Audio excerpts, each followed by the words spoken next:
পিছনের গুনাহ মাফ করে নতুন করে নিজেকে আল্লাহর ইবাদত ঈমান আমলের দ্বারা সজ্জিত করার একটা শ্রেষ্ঠতম সিজন মৌসুম আসতেছে, সেটা হলো মাহে রমজান। মাহে রমজান বড় বেশি সুযোগ আসতেছে। আল্লাহ যদি দয়া করে হায়াত দেয় তো পিছনের সব গুনাহ মাফ করিয়ে নতুন সাজে নিজেকে সজ্জিত করার, আখিরাতের রঙে রঙিন করার, জান্নাতের রঙে নিজেকে গড়ে তোলার এক শ্রেষ্ঠতম মাস মাহে রমজান।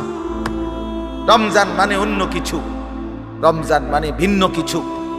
রমজান মাসে মানে নিজেকে বদলানোর মাস, রমজান মানে নিজেকে পরিবর্তনের মাস, রমজান মানে নিজেকে আখিরাতের রঙে রঙিন করার মাস, রমজান মানে আল্লাহ তাআলার মহব্বতে, রাসূলুল্লাহ সাল্লাল্লাহু আলাইহি ওয়াসাল্লামের মহব্বতে ডুবে যাওয়ার মাস।